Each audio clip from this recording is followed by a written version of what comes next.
এ সুবান্তু বসু, তোর জন্য গরুর মাংস বানাইছু দেখ। कभी कभी इंसान जोश में आकर या नफरत में अंधी होकर एक ऐसी लकीर पार कर जाता है जहां से वापसी का रास्ता बंद हो जाता है। बंगाल से गुरुग्राम तक की कहानी कुछ ऐसी ही है। एक महिला ने सोचा कि सोशल मीडिया पर जहर उगलकर वो हीरो बन जाएगी, लेकिन उसे क्या पता था कि कानून का डंडा जब चलता है तो वो चेहरा नहीं देखता। आज वो महिला सलाखों के पीछे है। आखिर क्यों? और क्या है योगी मॉडल का वो खौफ जिसने इन नफरती ताकतों की नींद उड़ा दी? चलिए आपको बताते हैं विस्तार से। ये चेहरा है ज्योत्सना बीबी का। पश्चिम बंगाल की रहने वाली ये महिला गुरुग्राम के चकपुर में रहकर खाना बनाने का काम करती थी, लेकिन इसके दिमाग में नफरत का ऐसा भूसा भरा था कि इसने मर्यादा की सारी सीमाएं तोड़ दी। इसने बंगाली भाषा में एक वीडियो बनाया जिसमें बेहद ओछी भाषा में पश्चिम बंगाल के मुख्यमंत्री शुभेंदु अधिकारी को बीफ खिलाने की बात कही। এ সুবান্তু বসু, তোর জন্য গরুর মাংস বানাইছু দেখ। আই দে, তুই না গরুর মাংস খাইতে খুবই পছন্দ করিস, ওই তোর জন্য গরুর মাংস বানাইছু। তুই তো এবারকে হামাক কুরবানি দিবে দিলু না, তা তুই তো কুরবানির সময় মানুষের বাড়িতে 2 বাটি মাংস খাইয়েছিল, তা তোর জন্য আমি গরুর মাংস বানাইছু দেখ। গরুর মাংসের সাথে বানাইছু রুটি। যদি রুটি খাবা চাস তা রুটি বানাইছু, যদি ভাত খাবা চাস তা ভাত খাবো কবু মোক তুমি ভাত খাম, বুঝতে পারছি? তো কুরবানি করবে দিল, তো এবারকার সাবধান হয়ে থাকিস। এবারকার তোকে হিন্দু ভাই বোনেরা এমন কেলান কেলাবি, তা তুই খাড়া হয়ে কি কম খাড়া হয়ে থাকতে পারবি না। অত বাড় ভালো নয়, বুঝতে পারছি? তার জন্য তোর জন্য মাংস বানাইছি দেখ, খাই যা 2 বাটি কুরবানির আগে। তুই তো কুরবানিতে মানুষের বাড়ি যা গরুর মাংস 2 বাটি খাইছিলু, तो অত বাড় ভালো নয়, লোপে পাপ। ये वीडियो महज एक क्लिप नहीं थी, ये एक सोची समझी साजिश थी। एक संवैधानिक पद पर बैठे व्यक्ति और करोड़ों हिंदुओं की आस्था का अपमान करने का। चकपुर के दिनेश यादव ने जैसे ही ये वीडियो देखा, प्रशासन के कान खड़े हो गए।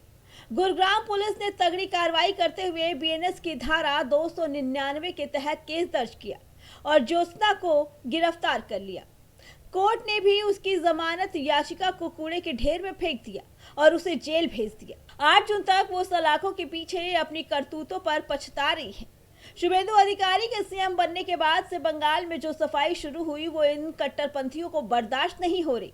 बकरीद पर खुलेआम कुर्बानी और नमाज पर रोक ने उनकी पुरानी मनमानी पर ताला लगा दिया। अब उन्हें डर है कि बंगाल में भी योगी मॉडल लागू हो रहा है।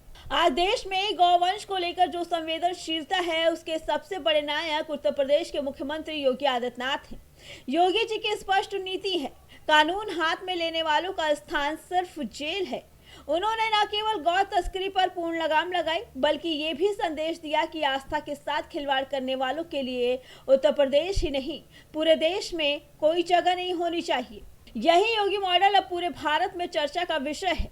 लोग मांग कर रहे हैं कि गाय को राष्ट्रीय पशु घोषित किया जाए। ज्योत्सना बीबी जैसी मानसिकता वाले लोग ये समझ लें कि अब टीएमसी का तुष्टीकरण वाला दौर नहीं है, जहां नफरत फैलाकर कोई बच निकलेगा। शुभेंदु अधिकारी हो या योगी आदित्यनाथ, इन नेताओं ने स्पष्ट कर दिया कि कानून का राज सर्वोपरि है। लोग सोचते हैं कि सोशल मीडिया पर बैठकर कैमरे के सामने जहर उगलकर वो हीरो बन जाएंगे, लेकिन ज्योत्सना बीबी का ये वायरल वीडियो उनका सुसाइड नोट साबित हुआ। उसने सोचा था कि वो किसी को नीचा दिखाकर अपनी कट्टरपंथी सोच की नुमाइश करेगी, लेकिन आज वो उसी अंधेरी कोठरी में बैठकर अपनी उस हरकत पर रो रही है जिसे वो मजाक या विरोध समझ रही थी। ज्योत्सना का ये वायरल स्टंट अब उसका जेल का परमिट बन चुका है। जो गौ माता को मांस के टुकड़ों में तौलने की जुर्रत करेगा, उसे कानून का तगड़ा इलाज मिलना तो तय है। जेल की ये 4 दीवारी आज उस नफरती सोच का ठिकाना है जो समाज में जहर घोलना चाहती थी। याद रखिए, ये भारत है, यहाँ नफरत की दुकान नहीं, कानून का बुलडोजर चलता है। ये पूरा मामला एक आईना है उन लोगों के लिए जो सोशल मीडिया को नफरत फैलाने का अड्डा समझते हैं। कानून अंधा नहीं है, वो देख रहा है।